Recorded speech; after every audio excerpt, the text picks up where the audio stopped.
There are things I've seen in 30 years of wearing this badge that should have broken me.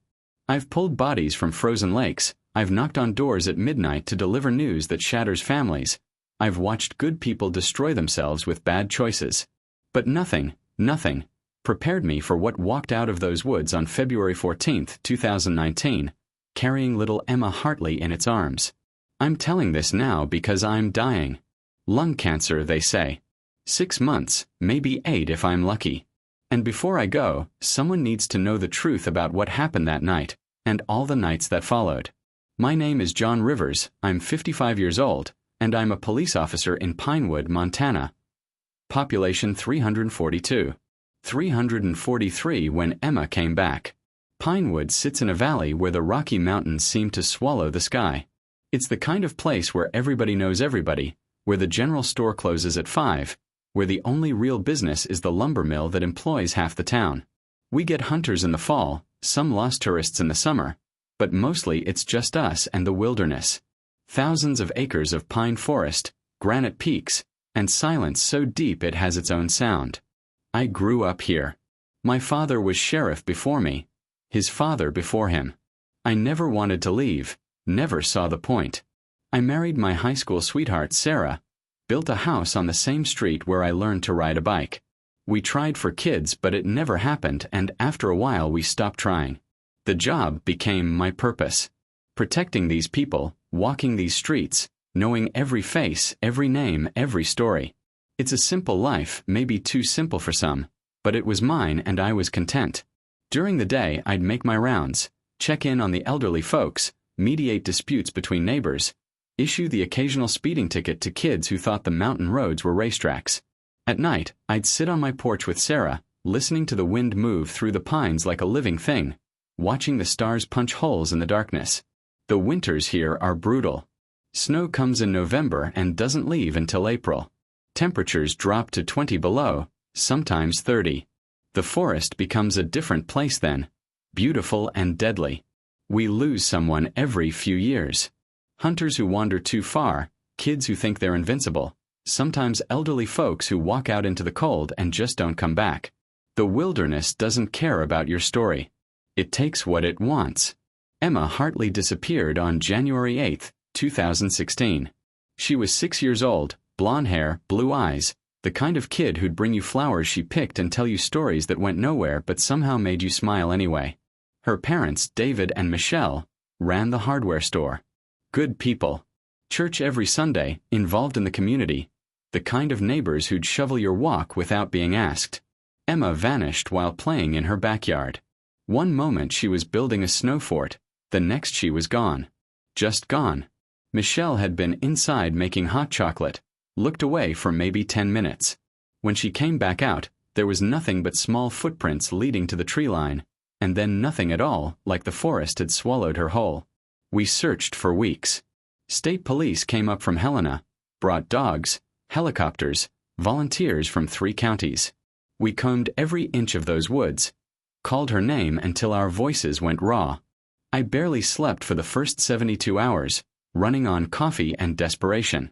But the forest is vast, and the snow kept falling, covering tracks, erasing evidence, burying hope with each passing day.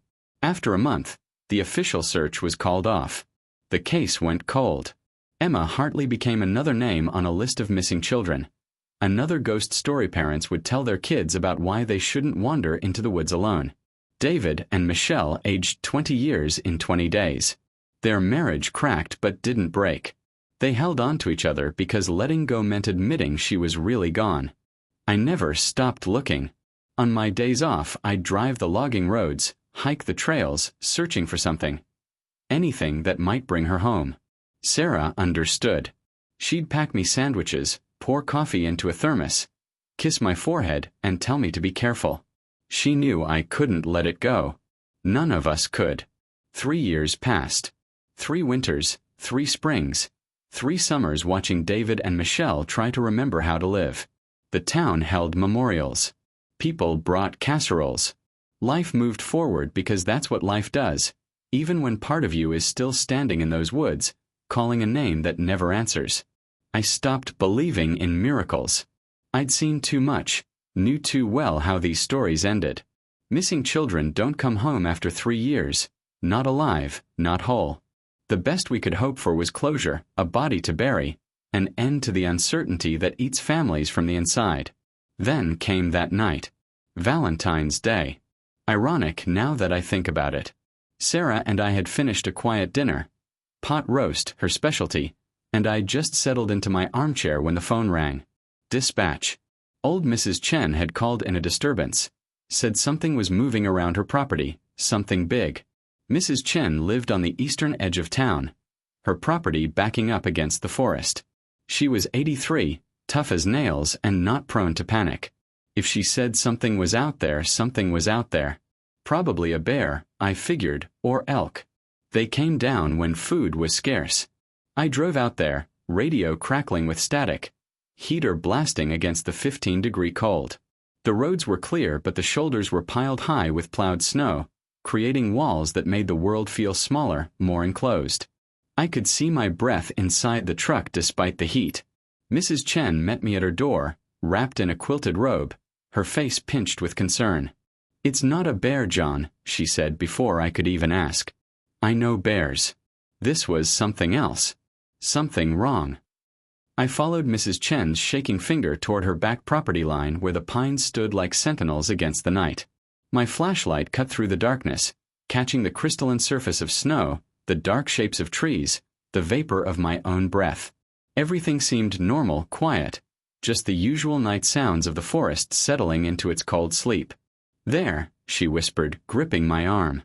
"By the old fence post." I saw it then. Movement. Tall, impossibly tall, something standing at the edge of the tree line. My hand went to my sidearm instinctively, years of training taking over. I called out, identifying myself, asking whoever it was to step forward into the light. The thing didn't move, didn't respond. It just stood there watching. I advanced slowly, flashlight beam bouncing with each step through the snow. As I got closer, details emerged that made my rational mind stutter. Too tall, 7 feet, maybe 8. Too thin, like something stretched beyond natural proportions. And the way it stood, perfectly still, not shifting weight, not breathing clouds of vapor into the cold air. "Police officer," I called again, my voice sounding small against the vast darkness. "I need you to identify yourself." That's when I saw what it was carrying. Small, bundled in what looked like animal furs, cradled against its chest like something precious. A child. My heart lurched. Was this another missing kid? Was I about to witness something terrible? The creature, because that's what it was, I couldn't pretend otherwise anymore, took a step forward. My flashlight caught its face and my blood went to ice. Elongated skull, skin stretched tight over bone, eyes that reflected light like an animal's but held something else, something that looked almost like pleading. I should have run. I should have called for backup, emptied my weapon, done any of the 100 things my training demanded. Instead, I stood frozen, watching as this impossible thing took another step, then another, until it was close enough that I could hear the soft breathing of the child it carried. The child stirred. Small hand emerged from the furs. Blonde hair, matted and dirty but unmistakable. My flashlight moved to the small face and the world stopped spinning. Emma Hartley. 3 years older, face thinner but alive. Breathing. Sleeping peacefully in the arms of a monster. "Jesus Christ," I whispered, and the creature flinched at my voice. It took a step back, protective, pulling Emma closer. That's when I realized it wasn't threatening her. It was protecting her. From me. I holstered my weapon slowly, raised both hands to show I meant no harm. "It's okay," I said, not sure who I was reassuring. "It's okay." The Wendigo, because what else could it be, this thing from Algonquian legends that I'd heard around campfires as a kid, watched me with those impossible eyes. Then, with a gentleness that shouldn't have been possible from something that looked like animated death, it knelt and placed Emma in the snow between us. It touched her head once, almost tenderly, then stepped back into the shadows. I moved forward, dropping to my knees, checking Emma's pulse, her breathing. She was alive, healthy, even just sleeping. I gathered her into my arms, felt the weight of her, the reality of her, this child who'd been dead for 3 years suddenly warm and breathing against my chest. When I looked up, the Wendigo was still there, watching from the tree line. We stared at each other across that small distance that felt like miles. Two beings trying to understand something that had no words. Then it did something that changed everything. It pressed one long skeletal hand to its chest, then gestured toward Emma, then back toward the forest. It was showing me, this is where I found her. This is where I kept her. This is where I protected her. Why? I asked the darkness. Why bring her back? The creature tilted its head, and I swear I saw something human in that gesture. It touched its chest again, then placed both hands together like prayer or pleading. Then it turned and melted into the forest, gone so completely it was like it had never been there at all. Mrs. Chen had called 911. I could hear sirens in the distance, getting closer. I looked down at Emma, this miracle in my arms, and knew that what I said in the next few minutes would determine everything. The truth was impossible. No one would believe it. And if they did, they'd come into these woods with guns and fear and destroy something I didn't fully understand but somehow knew shouldn't be destroyed. The ambulance arrived, then state police. Then the whole machinery of law enforcement and emergency services descended on Mrs. Chen's property. Emma woke up confused, asking for her parents. She couldn't tell us where she'd been, said she couldn't remember, just fragments. Cold, darkness, being warm, being safe, being carried. David and Michelle arrived in a screech of tires and ran to their daughter like drowning people reaching for shore. The reunion was something out of dreams, all tears and clutching and words that couldn't capture the enormity of what had just happened. Emma was alive. Emma was home. Emma had been returned. I gave my statement. Found her wandering near Mrs. Chen's property line. Appeared disoriented but unharmed. No sign of an abductor. I watched the lie leave my mouth and settle into the official record, becoming fact, becoming history. But that night, after the chaos had died down, after Emma had been taken to the hospital in Helena for examination, after Sarah had fallen asleep beside me exhausted by the day's emotions, I lay awake staring at the ceiling and seeing those eyes. Those impossible, ancient, somehow gentle eyes. The doctors found nothing wrong with Emma. No signs of abuse, no malnutrition, no trauma beyond the psychological impact of missing 3 years of her life. She had scars, small ones, carefully healed, like someone had tended wounds with crude but effective medicine. She remembered almost nothing, just impressions of cold and warmth of being carried, of rough hands that were somehow gentle. The investigation went nowhere. How could it? There was no evidence, no trail, no logical explanation for how a 6-year-old survived 3 Montana winters alone in the wilderness. Eventually, it was written off as one of those mysteries, a miracle, something to be grateful for rather than understood. But I understood. And 2 weeks after Emma's return, I went back to Mrs. Chen's property line with a backpack full of supplies. Dried meat, bread, medicine, blankets. I left them at the base of the old fence post and walked away without looking back. The next morning they were gone. I started leaving supplies once a week. Always at dusk, always at the same spot, always walking away without waiting to see if anything came for them. The offerings disappeared every time. Sometimes I'd find things left in return. Deer antlers arranged in patterns, smooth stones, once a perfectly preserved bird's nest. Gifts, I thought. Or messages. Communication between species that had no common language except gesture and trust. Sarah noticed my weekly drives but didn't ask questions. That was her way. She knew when I needed space to work through something. Knew that 30 years of marriage meant respecting the silences as much as the conversations. But I saw the concern in her eyes, the way she'd watch me pack the bag with supplies that couldn't be explained by any official police business. 3 months after Emma's return, I saw it again. I just placed the supplies and turned to head back to my truck when I felt it. That sensation of being watched that raises every hair on your body. I stopped, didn't turn around, just stood there in the failing light waiting for something to happen. I know you're there, I said to the trees. I know what you did. I know what you are. Silence. Then, so soft I almost missed it, a sound like wind through a narrow canyon. Voice, but not quite. Language, but not any I'd ever heard. It sounded like grief and loneliness wrapped together, stretched across centuries. I turned slowly. It stood 20 feet away, partially hidden behind a massive pine.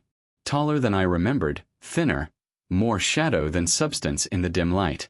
But those eyes, they caught the last rays of sun and held them, reflecting back something that looked like hope. "Why did you bring her back?" I asked. "After 3 years, why return her?" It moved closer, each step deliberate and careful, like approaching a frightened animal. When it was close enough that I could see the details, the way its skin seemed to shift between flesh and bark, the antlers that grew from its skull like a crown of bone, the hands that ended in claws but moved with surprising delicacy, it knelt in the snow between us. It began to draw in the snow with one long finger. Simple pictures. A small figure, Emma. Then a drawing of itself, then both together. It drew what looked like a cave or shelter. Then more figures, smaller ones. Then it drew a line through those smaller figures, the gesture violent, final. Then it drew Emma being held, protected. It drew the seasons changing. 4 times, representing years. Then it drew itself holding Emma, then releasing her towards simple shapes that I understood to be houses, people, home. I was seeing a story. This creature had found Emma 3 years ago, probably dying in the cold, and had taken her in. It had cared for her, kept her alive through 3 brutal winters. And now it had brought her home because that's where she belonged. It had raised her like its own lost children. "You lost your family," I said softly, and the Wendigo's head dropped, a gesture of grief so human it made my throat tight. "And Emma became your family." It nodded, a motion that seemed to take enormous effort. Then it stood and reached into the furs it wore. Actual animal skins, I realized, sewn together with sinew, and pulled out something small. It held it out to me. A carved wooden figure. A little girl, roughly made but unmistakable. Emma. This creature had carved a toy for a child it had saved, had kept, had loved in whatever way something like this could love. I took the carving, felt the weight of it, the hours of work that had gone into creating something beautiful from rough wood. "Thank you," I said, "for keeping her safe, for bringing her home." It made that sound again, that wind-through canyon voice, and I understood it was saying goodbye.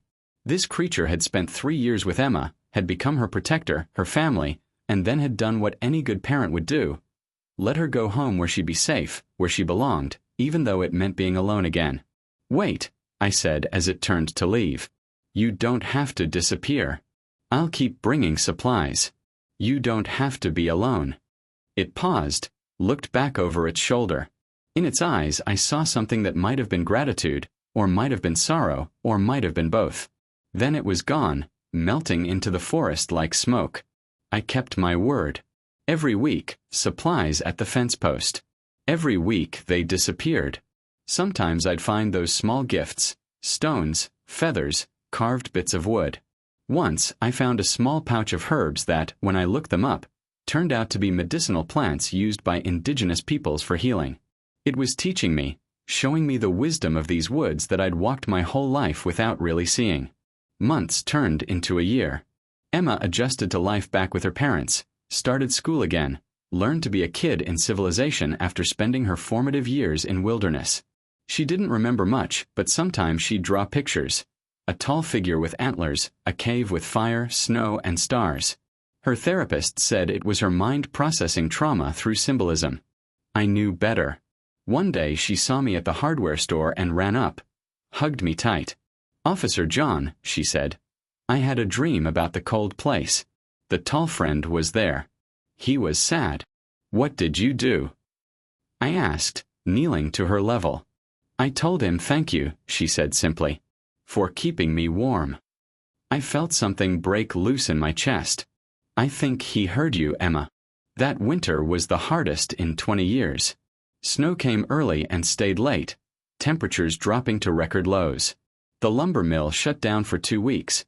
Pipes froze throughout town, and we lost power more than once. I worried about my friend in the woods, wondered if it was surviving, if my weekly supplies were enough. In February, I found tracks. Large, unmistakable, leading from the tree line right up to Mrs. Chen's back porch. My heart hammered as I followed them, afraid of what I might find. They led to her storm cellar door, which showed signs of forced entry. I called Mrs. Chen, asked if she'd noticed anything missing. Just some old blankets from the cellar, she said. And a bag of potatoes that were probably going bad anyway. Thought maybe it was raccoons, but those tracks looked too big. It was raiding cellars for supplies. The winter was too harsh, even for it. I doubled what I brought to the fence post, added more warm clothing, better food, waterproof matches.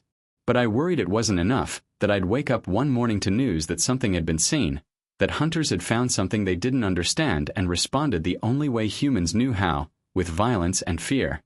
Spring came late that year, and with it, trouble. A group of college students on a backpacking trip reported seeing something impossible in the northern woods. A creature, they said, tall and skeletal, watching them from the trees. They'd taken photos, blurry and indistinct, but enough to stir up attention. Cryptozoology enthusiasts descended on Pinewood, along with hunters looking for trophy game, and thrill seekers wanting to claim they'd seen the Montana monster, as social media had started calling it. I had to act normal, had to treat it like any other wild animal sighting, but inside I was panicking. These people were flooding into the forest with cameras and guns, trampling through territory that wasn't theirs, hunting for something they couldn't possibly understand. I increased patrols, tried to direct people away from certain areas, used every excuse I could think of to keep them away from the eastern woods where I knew it lived. One night, Sarah finally broke the silence. We were sitting on the porch, watching the stars emerge, and she said quietly, "John, what's really going on? And please don't tell me nothing." I'd never lied to my wife. 30 years together, we'd built our marriage on honesty. But how do you tell someone that you've been protecting a creature from legend, that you've been complicit in hiding something that could change everything people thought they knew about the world? "There's something in the woods," I started, then stopped, trying to find words for the impossible. Something that brought Emma home. Something that deserves to be left alone. Sarah was quiet for a long time. Then she reached over and took my hand. "The supplies you've been leaving. The way you've been driving yourself crazy trying to control where people go. You've been protecting it." "It's not dangerous," I said quickly. "It saved Emma, Sarah. It cared for her when she should have died. It's different," she finished. "And people are afraid of different." "Yes." She squeezed my hand. "Then we protect it.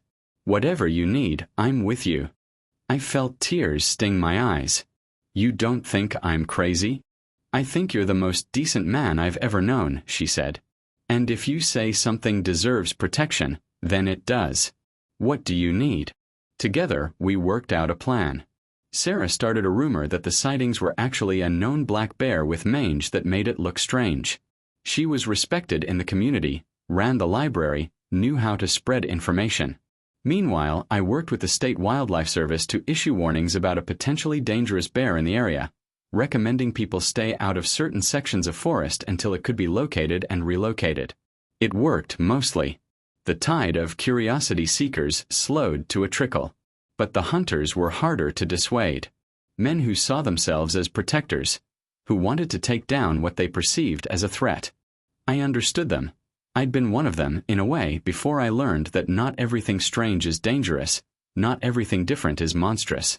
I started camping in the woods on my nights off, positioning myself between the hunters and the territory I knew the Wendigo inhabited. Sarah would pack me supplies, kiss me goodbye, tell me to be safe. She worried, I could see it in her eyes, but she never asked me to stop. One night, sitting by my campfire, I heard movement in the trees. I tensed, hand moving toward my sidearm, but then I saw those eyes reflecting the firelight. The Wendigo stood at the edge of the clearing, watching me with what might have been curiosity or concern. "It's okay," I said softly. "I'm here to help. There are men in these woods looking for you. They don't understand." It moved closer into the firelight, and I saw it clearly for the first time. The photos hadn't captured it right. They'd made it look monstrous, threatening. But up close, I could see the intelligence in its eyes, the careful way it moved, the humanity beneath the inhuman exterior. Scars crossed its body, old and new, stories of survival written on its skin. It sat down across the fire from me, folding its impossibly long limbs, and for a moment we were just two beings sharing warmth against the cold night. It reached into its furs and pulled out something wrapped in leaves. It placed it between us, then gestured for me to take it. Inside the leaves was meat, venison, cooked over fire, seasoned with herbs.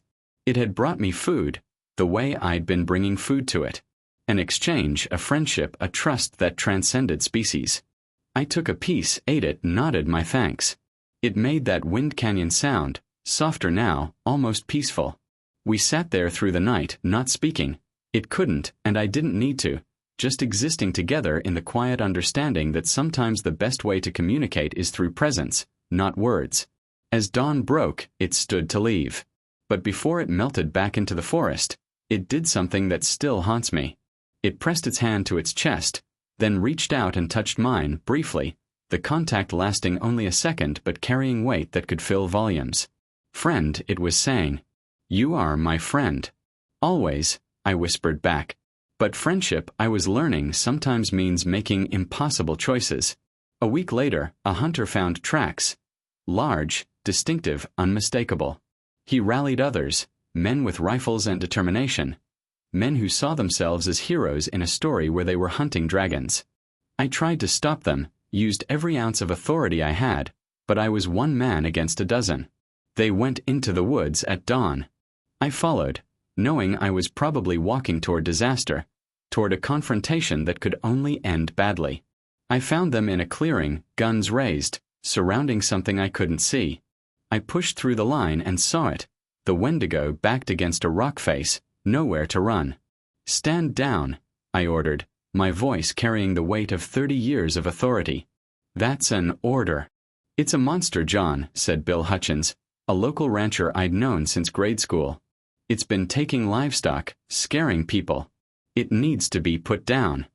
"It saved Emma Hartley's life," I said, and the clearing went silent. 3 years ago, it found her dying in the snow and it kept her alive. It fed her, sheltered her, and brought her home. That creature has more humanity than half the people I've arrested. "You're protecting it," Bill said, his rifle still raised. "Why?" "Because it's the right thing to do," I answered. "Because not everything that looks dangerous is a threat. Because we're supposed to be better than our fears." The Wendigo watched this exchange, eyes moving between the guns and me, understanding on some level that its fate was being decided. I stepped between it and the barrels, spreading my arms wide, making my choice clear. "You'll have to go through me," I said quietly. The standoff lasted maybe 30 seconds, but it felt like hours. 12 rifles pointed at my chest, 12 men trying to decide if they were willing to shoot a police officer to kill a monster. I saw Bill's finger tighten on the trigger, saw the calculation in his eyes, the war between fear and reason. Then Emma's voice cut through the tension. "Don't hurt him." She'd followed us into the woods, this brave 9-year-old who'd survived the impossible. She ran into the clearing and threw herself between me and the Wendigo, her small body a shield against violence. "He's my friend. He kept me safe." Michelle Hartley was right behind her daughter, pale but determined. "Emma, come here." "No, Mama," Emma said, tears streaming down her face. "He didn't hurt me. He saved me. Please don't let them hurt him." Michelle looked at her daughter, then at the creature cowering against the rocks, then at me. I saw understanding dawn in her eyes, the impossible truth that her daughter had been raised for 3 years by something that should have killed her, and instead had loved her. "Lower your weapons," Michelle said, her voice steady despite the tears on her cheeks. "That creature brought my daughter home. Whatever it is, it deserves better than this." One by one, the rifles lowered. Bill Hutchins was the last, his face torn between instinct and decency. Finally, he dropped the barrel toward the ground and shook his head. "This is wrong. Everything about this is wrong." "Maybe," I said. "But wrong doesn't always mean bad." The hunters left, muttering among themselves, probably already crafting the story they'd tell in town. I didn't care. The Wendigo remained pressed against the rocks, Emma standing between us and anyone who might come back, Michelle holding her daughter's shoulders. 3 generations of women protecting something they barely understood because it was the right thing to do. The Wendigo looked at Emma, made that wind canyon sound, then touched its chest and gestured toward her. "My child," it was saying. "You were my child and I will always love you." Emma stepped forward, reached up with one small hand. The creature bent down, let her touch its face, the gesture so tender it made my throat tight. "Thank you," Emma whispered. "For the warm place. For the stars. For everything." It nodded once, then looked at me. I saw goodbye in those ancient eyes, saw gratitude and sorrow mixed together. It knew it couldn't stay, knew that its presence would always be a threat, knew that the only way to protect itself and the people it had come to care about was to disappear. "Go deep," I told it. "Go far. And know that you'll always have friends here." It stood to its full height, towering over us all, magnificent and terrible and beautiful. Then it turned and ran, faster than anything that size should move, disappearing into the forest like a ghost, like a legend, like something that was never really there at all. Emma cried. Michelle held her. And I stood there feeling like I'd just watched something irreplaceable vanish from the world. The story spread through town, of course. Stories always do. Some people believed Emma believed me. Others insisted we'd been mistaken, that it had been a bear or elk, something explainable. The legend grew, twisted, became something different in the retelling. The Montana monster, guardian angel of lost children, the Wendigo of Pinewood that saved instead of slaughtered. Tourists came looking for it, hunters searching for proof. They never found anything. I kept leaving supplies at the fence post for 6 more months, but they stopped disappearing. Eventually, I stopped going. Whatever I'd befriended had gone deep into the wilderness where humans couldn't follow, or maybe it had died, or maybe it had simply moved on to territory where it wouldn't be hunted. Sarah got sick 3 years after that day in the clearing. Cancer, aggressive and cruel. I sat beside her hospital bed, held her hand, and told her everything. All the details I'd held back, all the nights in the woods, all the small gifts left in exchange for supplies. She listened, smiled, told me she'd known I was protecting something special. "You did the right thing," she whispered near the end. "You saw something different and chose compassion over fear. That's who you are, John. That's who you'll always be." She died on a Tuesday morning in October. Leaves falling outside her window, the world moving into winter again. I buried her in the cemetery on the hill, where she'd have a view of the mountains she'd loved.